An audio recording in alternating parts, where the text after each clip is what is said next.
ونقص من الأموال والأنفس والثمرات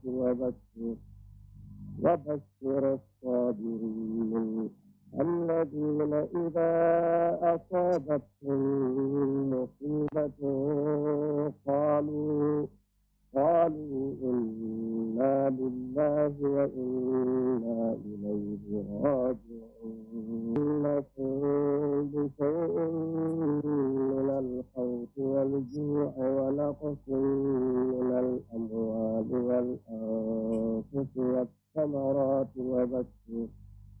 وبشر الصابرين الذين إذا أصابتهم مصيبة قالوا إنا لله وإنا إليه راجعون إنكم بشيء من الخوف والجوع ونقص من الأموال والأنفس والثمرات وبشر الصابرين الذين إذا أصابتهم مصيبة قالوا إنا لله وإنا إليه راجعون.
We're live in Banjul, broadcasting for viewers in the Gambia and around the world. This is GRTS News at 2000 hours with me, by Ibrahim Cham, and in our top stories this evening.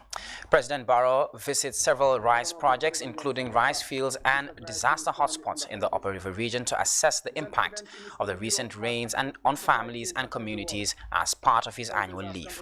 Government of the Gambia and UN World Food Programme launches Gambia Agriculture and Food Security Project, set to increase income for 170 vulnerable people across the country to boost nutritional status. Plus, ministerial delegates convene to chart a way forward to implement government's white paper on the Truth, Reconciliation and Reparations Commission. In sports, Birkama Berrowilling Football clinches 3rd Division League Championship in the West Coast region. Away from home, the runner-up in Kenya's presidential election says he will contest the final results, describing the outcome as travesty. And a fresh controversy for German Prime Minister Olaf Scholz as he distances himself from apartheid comments over Israeli occupation made by Palestinian leader Mahmoud Abbas. Well, details of these and many more stories coming ahead in the news. I'm by Ibrahim Cham. Many thanks for joining us.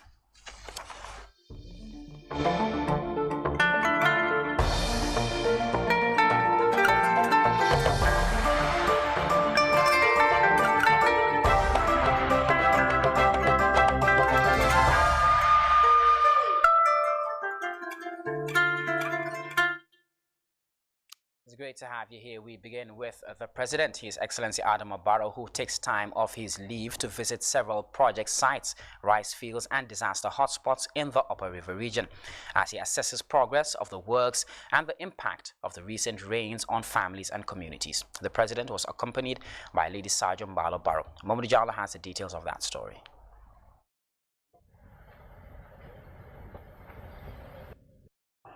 He may be on leave, but the President, His Excellency Adama Barrow, is keeping busy visiting project sites across the Upper River region.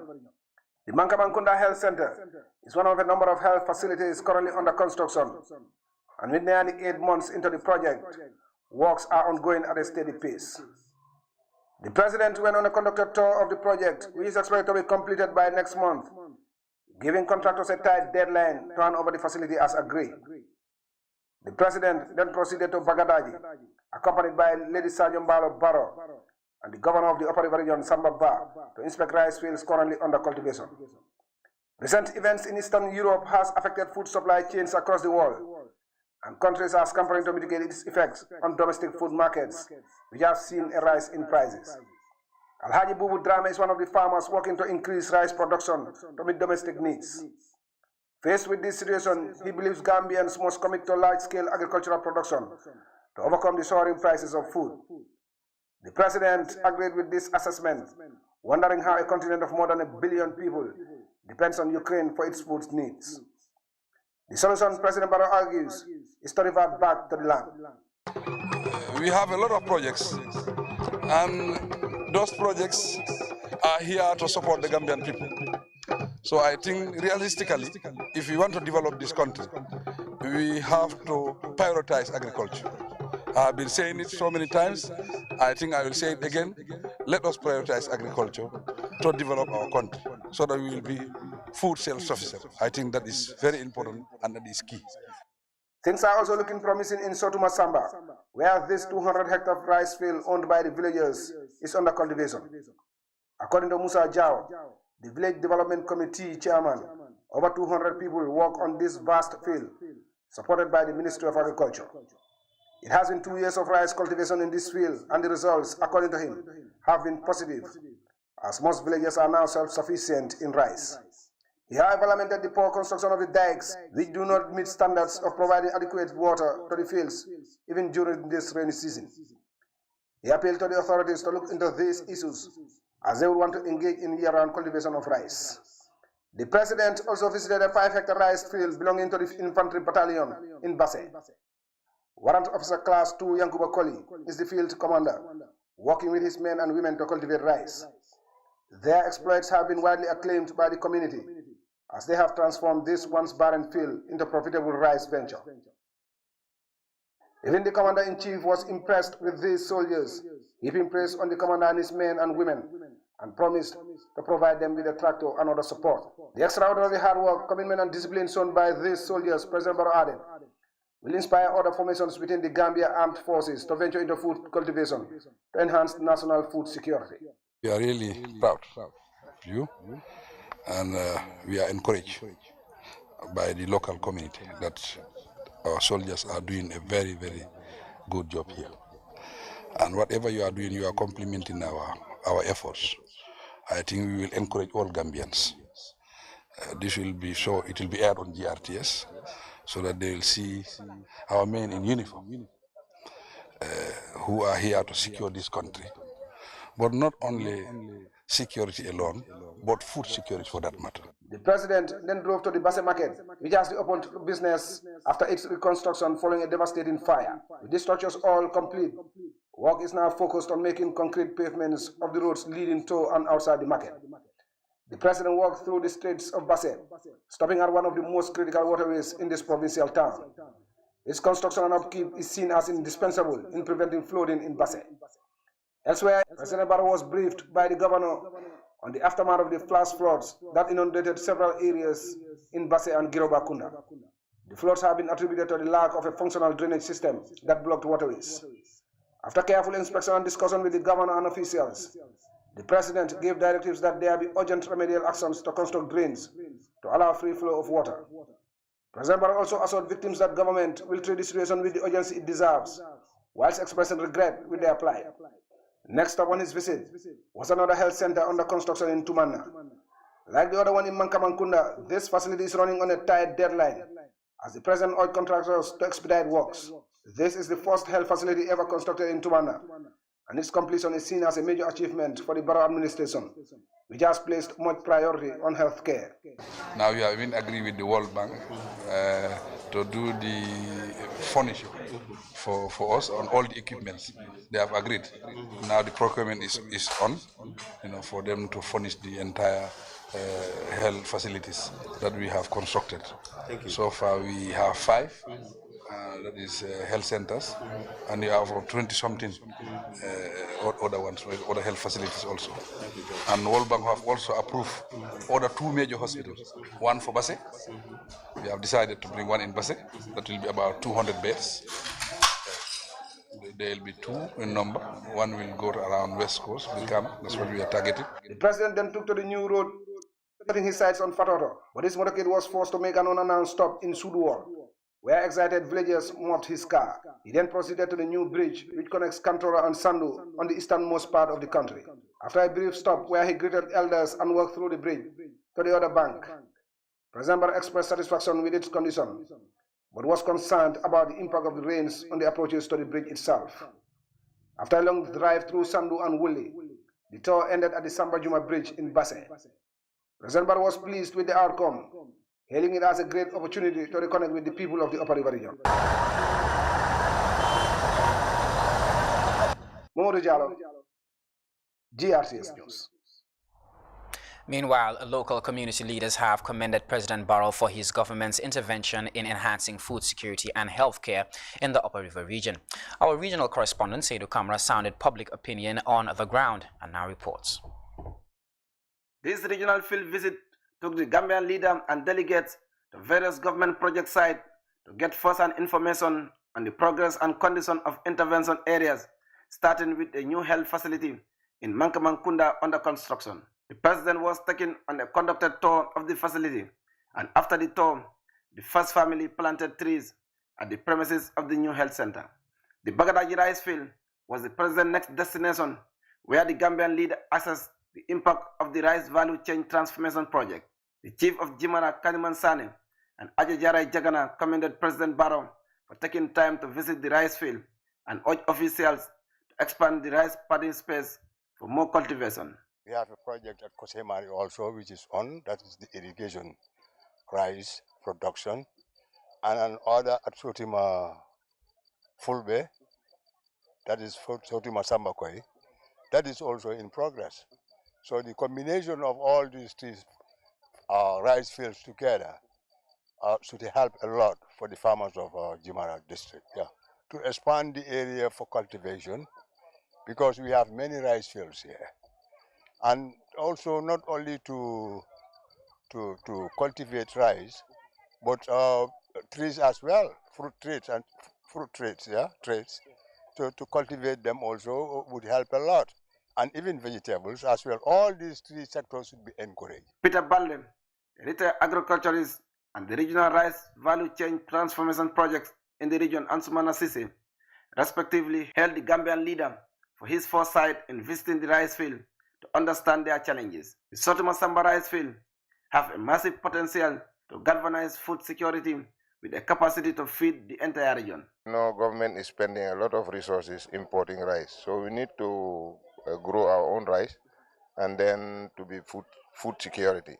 The importance is farmers here now, they have enough to eat, and they are cultivating about 50 hectares in this area with a yield potential of 5 tons per hectare. Still a major challenge here because the irrigation structures, this field here is developed by the finished ABCDP project, which is the Agricultural Rice Value Chain project. But the irrigation structures are not functioning because there is a problem in the development of those structures, and we cannot get water. We have the pumping house, we have the pumping machine, but we cannot irrigate here because the water does not reach the field. For here, we are again in Sotuma. It's a very good area. We have 40 hectares, but we are only able to cultivate 30 hectares because of land leveling.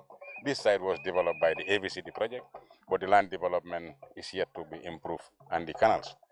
Here you have 30 hectares cultivated, 4.5 hectares by the soldiers. The 3 infantry battalion in Basse, they own that side there. You have 4.5 hectares, and they also have a farmer field school where they also train each other on rice production techniques.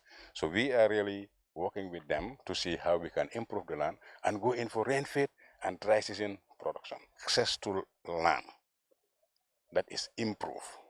Because most of these lands that were developed, there is a challenge of leveling. The land is not level.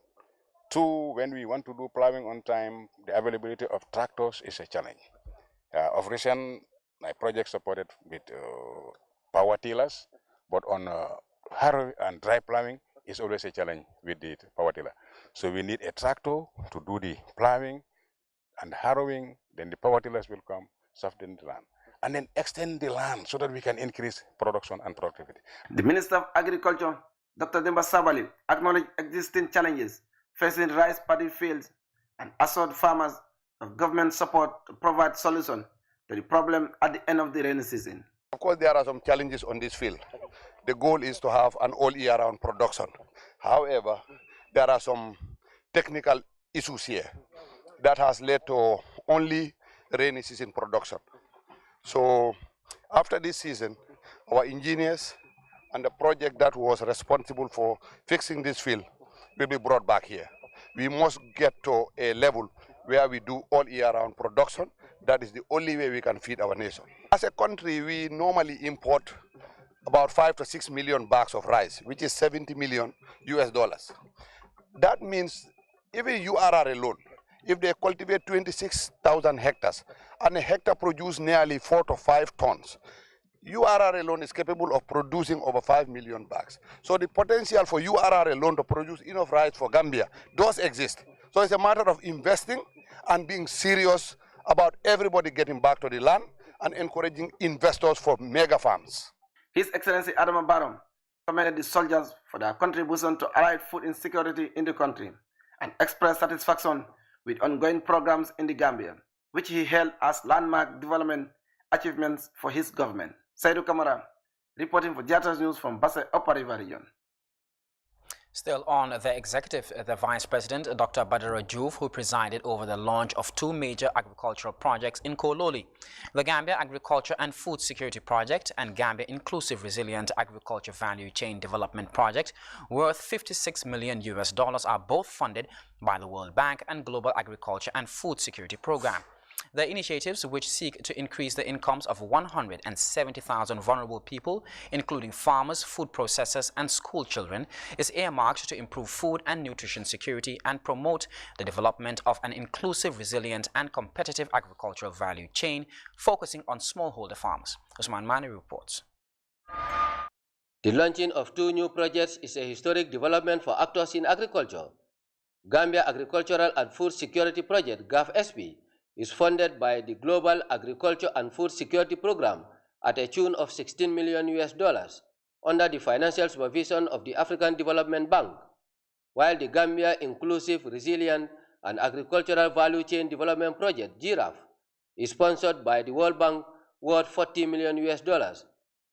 Both projects will run for 5 years, from 2022 to 2027, promoting the development of inclusive, resilient, and competitive agricultural value chain, focusing on smallholder farmers and agribusiness in rice, maize, horticulture, cashew, and poultry, as well as improving school feeding programs. The Minister of Finance and Economic Affairs, C.D. Keita, assured government's commitment to effective fiscal policies for economic stability. It is important to note that both interventions are grant facilities, and the government is very appreciative. And the contribution of the government will be mainly in the form of tax exemptions in the implementation of the projects. The significance of these projects in their distinct potential to transform the country's macroeconomic landscape will cover the following 5 areas. It will target 250,000 households, improve the production and productivity of the key commodities of rice, maize, leading to considerable savings in the valuable foreign currency, improve the quantity and quality of poultry and vegetables, and stimulate the private sector through the provision of matching grants to 610 businesses, and also the provision of school meals to 131,000 children. The Agriculture Minister and World Food Program representative and country director, Dr. Demba Sabali and Yasuhiro Sumura, respectively, underscored the importance of the project's objectives, saying it will reduce vulnerability among the population. The Giraffe project, which is a $40 million grant from the World Bank, will scale up achievement from its predecessor project, GCAF, while building synergies with other partners geared towards increasing climate change resilience and inclusive value chain development. The approach will be based on strengthening the capacity of key organizations and improving value chain coordination and partnership. The project will contribute to a sustainable and comprehensive food and nutrition security in the Gambia through the two intertwined components. The first component is to improve livelihood, productivity, and climate resilience. And the second component is to reduce vulnerability while promoting social safety net through homegrown school feeding, procuring locally produced food commodities in the Gambia, and benefiting local productions, mainly smallholder farmers. In his keynote address, the Vice President, Dr. Badara Diouf, highlighted various challenges facing the agriculture sector. Key among them is COVID-19 and the instability caused by the Russia-Ukraine crisis, which has affected global food systems. He said the project's outcomes will build an inclusive climate-resilient community in adapting to climate change. Knowing fully well that women are at the heart of production, processing, and marketing of rice and vegetable in the Gambia, my government welcomes these kinds of projects that will ensure that they have the requisite capacities and resources to improve these lives and livelihoods of the Gambian people. I therefore challenge and encourage our hard-working and vibrant women and youth farmers, and of course our homegrown private sector, to take full advantage of the opportunities offered by these two projects as a vehicle for improving their livelihood. He further thanked development partners while assuring government's readiness to achieving the Sustainable Development Goals 2030, as well as Agenda 2063 of the African continent. Usman Mane, GRTS. Introducing long-term strategies to reduce carbon emission, the Ministry of Environment, Climate Change and Natural Resources today organized a day-long seminar on the Initiative for Effective Adaptation and Resilience, acronymed LIFE-AR. The objective is to strengthen national efforts to act on the long-term Paris Agreement in cutting greenhouse gas emissions. Ibrahim Ajalo covered the session at a local hotel and now reports. Focused on climate change, stakeholders met to discuss long-term strategies designed to achieve low carbon emission in line with the Paris Agreement on climate change. Officials saw the need to launch an inclusive and realistic response to climate change, citing resilience and adaptation. This is an initiative that is coined mainly to enhance the LDC's delivery of climate response all over the world.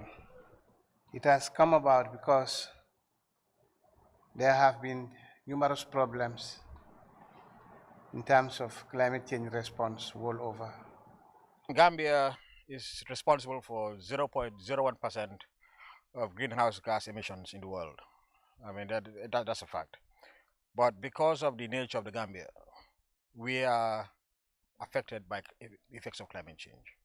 So it's ironic that even though we don't contribute to climate change, but we are one of the most affected countries from the effects of climate change.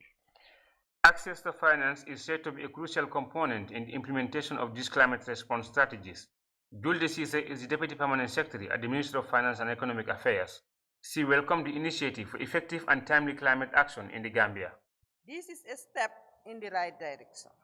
Given the country's increasing vulnerability to climate change, the Ministry has successfully advocated for the integration of climate change into the country's policy and strategies in order to better support the needs and priorities of the vulnerable communities in the country. This new plan will form a component of the upcoming long-term National Development Framework, Vision 2015, whose time frame is aligned with and takes into account of the long-term strategy. The Permanent Secretary, Ministry of Environment, Climate Change and Natural Resources, Alice Njai, said the climate change session is essential in the implementation of the country's long-term climate change mitigation strategies. He said the Gambia is committed to global efforts in tackling climate change. National determined contribution, NDC, and wider national efforts to build resilience and address poverty by 2050, which we are all advocating. Life Air is meant to overcome the present and unprecedented challenges of climate change faced by LDCs. Low-income countries are said to be highly vulnerable to economic and environmental shocks due to climate change. The vision, therefore, is to have zero emission by 2050. Ibrahim Jallo, GRTS News. Advancing humanitarian efforts, the Gambia Red Cross Society continues to disperse funds in the form of cash transfers to flood victims after the heavy downpours that battered the country earlier this month. Ibrahim Abba witnessed the cash transfers within the KMC, and this is his report. Roundtable discussion centered on ministerial intervention concerning their roles in the implementation of the government TRRC white paper and approaches for effective coordination. The crucial roundtable seeks to effect. This latest humanitarian gesture from the Gambia Red Cross Society is earmarked for victims of floods who are internally displaced and struggling to make ends meet. Speaking to GRTS at one of the distribution centers in Bundung, the Director of Programs and Operations at the Gambia Red Cross Society, Abdullah Fai, said as a humanitarian organization, the Red Cross Society is collaborating with the International Red Cross Federation to mobilize resources for relief efforts. One of the key response in our emergency plan of action is to support affected households with cash. And that is what we are doing today. And over 2,000 households are affected. But currently, we are able to support 606 households on different categories based on the destructions, but also based on the vulnerability score that we do within our systems to able to select the beneficiaries. Outlining the Red Cross Society's move to expand emergency support in different communities across the country, Mr. Fay argued that it is the collective responsibility of all people to assist disaster victims. This is the intervention that we are doing, and we are targeting 4 regions for now, which is North Bank region, Banjul, Kanefi municipality, and West Coast region. So for North Bank, we'll be supporting 2 households because of the vulnerability score, and the amount of households that are destroyed there is less than compared to the others. And Banjul will be supporting 102 households, and KM 74 households. Then West Coast 428 households will be supported. So as we continue to raise more resources, we will look at the vulnerability score list and then enroll more households to able to benefit through the Red Cross support. A local beneficiary, Ida Jase, thanked the donors for the timely gesture, noting that it will reduce the current hardship they are facing.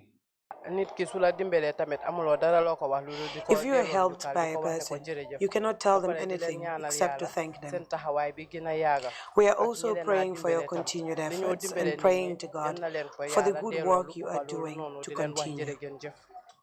Amid the prediction of more rains this year, humanitarian organizations such as the Red Cross Society have been busy rolling out support initiatives tackling both health and food needs of flood victims with contingency plans designed to ensure effective disaster risk reduction strategies. Ibrahim Abba, GRTS News. And to truth, reconciliation and reparation matters now because the civil service organization today converged for a day-long forum on the government's implementation of the white paper on the recommendations made by the Truth, Reconciliation and Reparations Commission, barely 4 months after the government released the white papers outlining its position on some of the recommendations made by the Truth Commission. Babasela reports. Roundtable discussion centered on ministerial intervention concerning their roles in the implementation of the government TRRC white paper and approaches for effective coordination. The crucial roundtable seeks to effectively allay discontent in the victim community of the exiled former President Yahya Jammeh, who ruled the Gambia with an iron fist for 2 decades amid enforced disappearances, state sanctions, and extrajudicial killings. Since the release of the TRRC report and subsequent release of the white paper, the Attorney General Office has been busy reviewing guidelines to implement the government's recommendations. The Solicitor General and Legal Clerk at the Ministry of Justice, Hussein Tamasi, renewed the government's commitment to the full implementation of the Truth Commission's report. In addition to monetary compensation, extend to other aspects such as physical rehabilitation, restoration of civil and political rights, and the provision of education and healthcare for victims. As you rightly know, government has previously made available $50 million to the TRRC for the payment of interim monetary compensation to victims and has earmarked about $150 million in this year budget for reparations. However, despite assurances made by government to ensure justice and closure for Jammeh's victims, many remain pessimistic about the report's execution as a national priority, with government facing other pressing state matters. The government is trying to survive. Now, the TRRC report, is it a priority right now? I'll assume it's a no. The reason why I said we can go to task is we don't have the resources. We don't have the financial capabilities. Our economy cannot handle TRRC, basically. The implementation of the report right now, I don't think we can do it right now as it per se. In fact, even the Minister of Justice, when he went to the Parliament, for example, he said the implementation, and I quote, the implementers might not be able to be done this year. Now, virtually, that's impossible for us to do it this year. That has been concluded. Now, the financial muscle, right? Now, the financial muscle, we're talking about $150 million. $150 million, is it enough for reparations?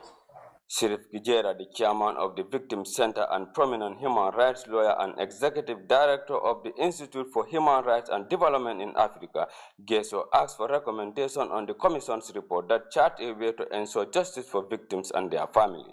Coming over the white paper is something else, but the implementation is the key to all this process.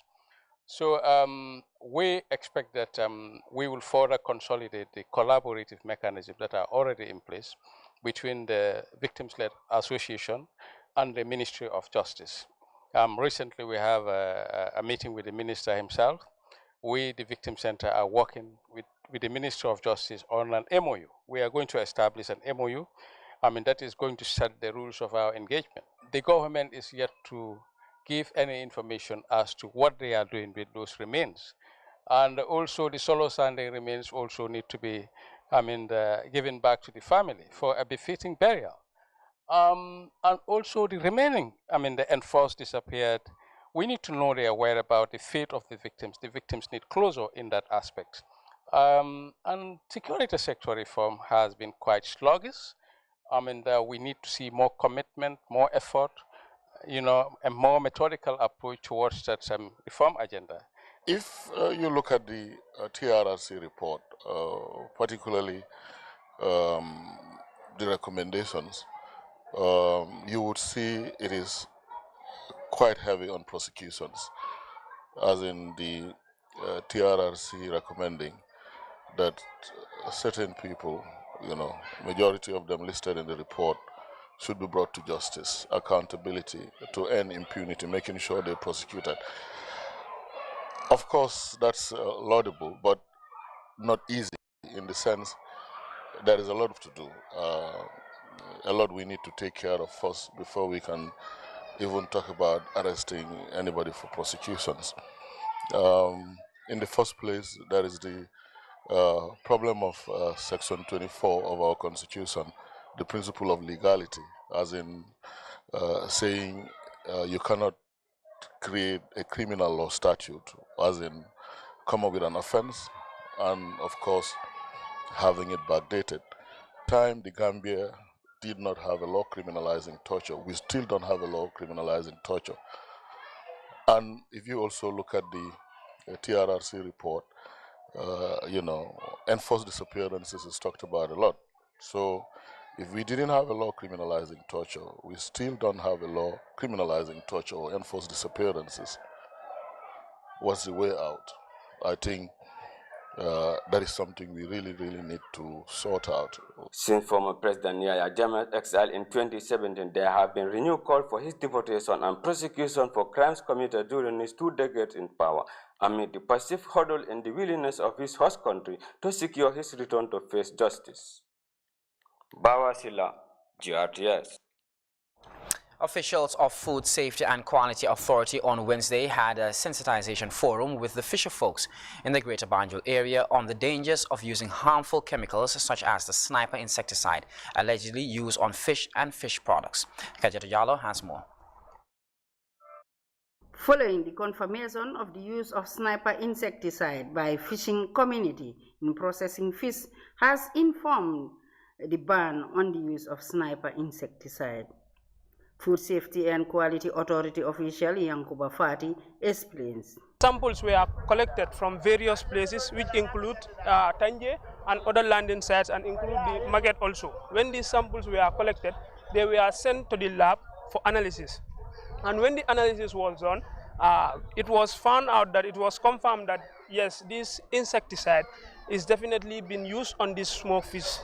So that's why it is necessary now. The office asked us to go back to them, meet these smokers, sensitize them on good hygienic and manufacturing practices, and to caution them to avoid the use of these sniper products on these smoked fish, as it is very detrimental to our health and it can harm us. Addressing the gathering, Food Safety Quality Authority officials highlighted the health hazards associated in the consumption of dry or smoked fish processed with sniper insecticide, urging them to desist from the unhealthy act, citing consequences to the act. Mr. Fati again. As a food business operator, anything that you put into the market, you should make sure that it is safe and fit for consumption, and that it should not be harmful to anyone. So they should take up responsibility and avoid the use of this insecticide on these products. And what are some of the reactions as you met them? Yes, the reactions have been very positive. They have given us their assurance that, though most of them claim that, they have not been using this sniper on their products, but better still, they said that they will be on the lookout. They would make sure that no one uses it here, and anytime they see something, they will report to the office. And we told them that we have a toll-free line, which is 1299.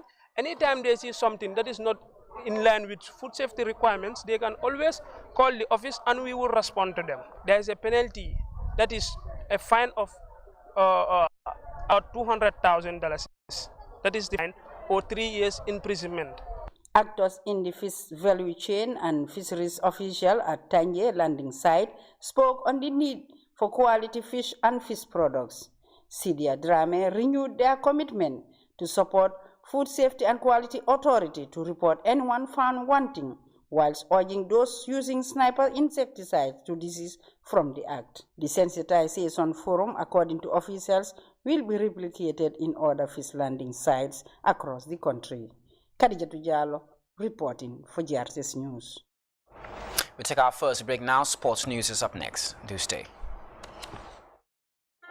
My dear, how come you are constantly on your phone texting? You must have lots of credit. Credit? All I need is $5.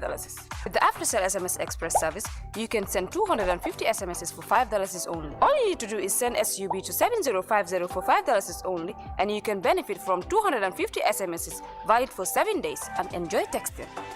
Where AfriCell goes, nobody dares to follow. Double the data, double the fun. Only on AfriMoney. Buzz Bundle. To enjoy the Buzz Bundle on AfriMoney, dial *777# and double your data for as low as $10 and get 80 megabytes. And also, receive 3 gigabytes of data for only $150. There's more. Just dial *777# to find out. All bundles are valid for 7 days. To cash in, visit our nearest AfriMoney agent. AfriMoney. Send money anywhere, anytime.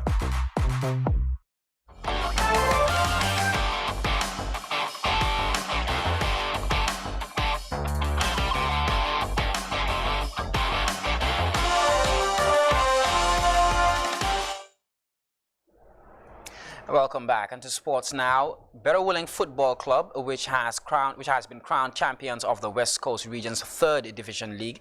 The Brikama-based team defeated the Gambia Civil Aviation Authority by 4 goals to 2 in a post-match penalty shootout at the Box Bar Mini Stadium. Well, that's all we had in this bulletin of GRTS News. A quick recap of our top stories before we take a leave of you. President Adama Barrow has visited several project sites, including rice fields and disaster hotspots in the Upper River region, to assess the impact of the recent rains on families and communities as part of his annual leave. Government of the Gambia and the UN World Food Programme have launched the Gambia Agriculture and Food Security Project, set to increase income for 170,000 vulnerable people across the country to boost nutritional status. Reducing national carbon footprints, Ministry of the Environment have joined stakeholders to devise sustainable initiative for effective climate adaptation and resilience. Plus, ministerial delegates has been convened to chart a way forward to implement government's white paper on the Truth, Reconciliation and Reparations Commission. In sports, Brikama Berowilling Football has clinched 3rd Division League championship in the West Coast region. Away from home, the runner-up in Kenya's presidential elections has said that he will contest the final results, describing the outcome as travesty. And a fresh controversy for German Prime Minister Olaf Scholz as he distanced himself from apartheid comments over Israeli occupation made by the Palestinian leader. Well, that's all we had in this edition of GRTS News. Many thanks for watching. Do join us at 10 p.m. for more news. Bye for now.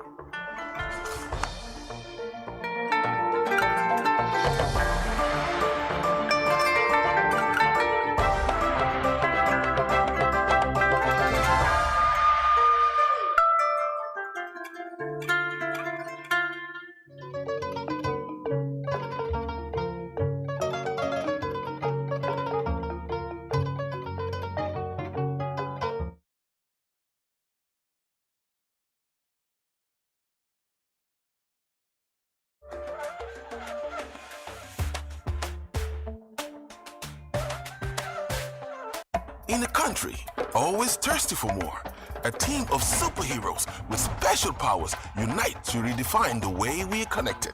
Big Farber and Pegas steps up your communication with the DOK service, giving you 1,000 minutes